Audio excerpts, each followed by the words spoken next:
To watch this topic in Hindi, skip to the timestamp of 2 minutes 58 seconds. Welcome to Legal Update program. The topic of discussion is quashing of FIR after filing of charge sheet. First of all, let's see why is it in the news. Recently, in the case of Kailash Bain, Mahendra Bhai Patel and others versus State of Maharashtra and another, the Supreme Court reiterated that there is no prohibition against quashing criminal proceedings even after the charge sheet has been filed.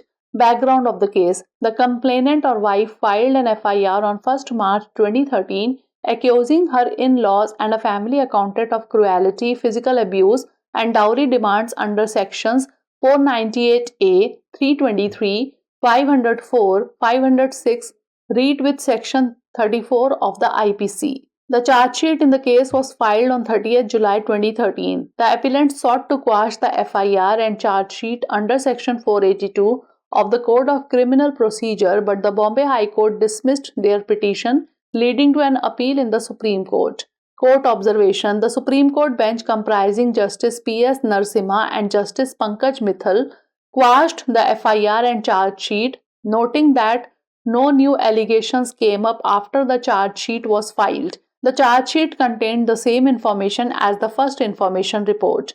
The Supreme Court emphasized that even after the filing of a charge sheet, the High Court possesses inherent powers under Section 482 of the CRPC to prevent injustice and quash criminal proceedings. Section 482 of the Code of Criminal Procedure 1973. This section deals with the saving of inherent powers of the High Court. It states that nothing in this code shall be deemed to limit or affect the inherent powers of the High Court to make such orders as may be necessary to give effect to any order under this code, or to prevent abuse of the process of any court, or otherwise to secure the ends of justice. This section does not confer any inherent power on the High Courts, and it only recognizes the fact that High Courts have inherent powers. Now it has been replaced by the Section 528 of the Bharatiya Nagrik Suraksha Sanhita.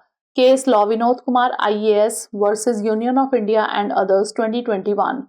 The Supreme Court observed that dismissal of an earlier petition under Section 482 of the CRPC would not bar filing of a subsequent petition thereunder in case the facts so justify.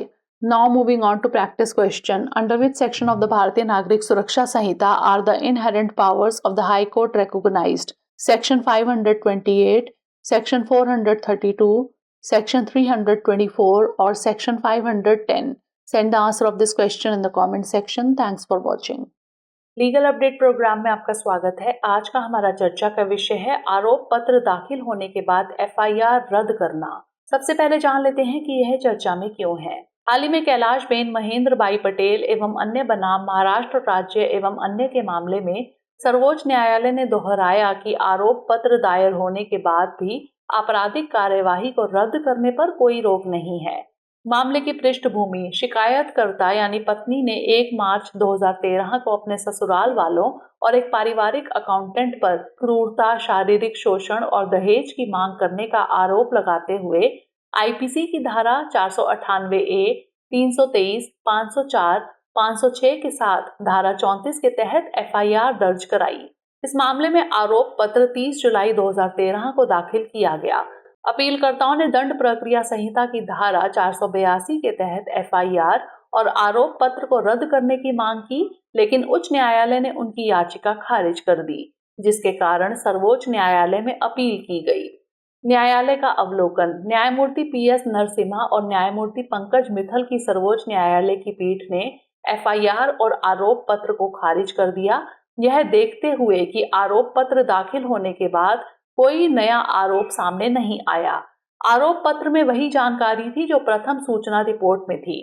सर्वोच्च न्यायालय ने इस बात पर जोर दिया कि आरोप पत्र दाखिल होने के बाद भी उच्च न्यायालय के पास CRPC की धारा 482 के तहत अन्याय को रोकने और आपराधिक कार्यवाही को रद्द करने की अंतर्निहित शक्तियां हैं।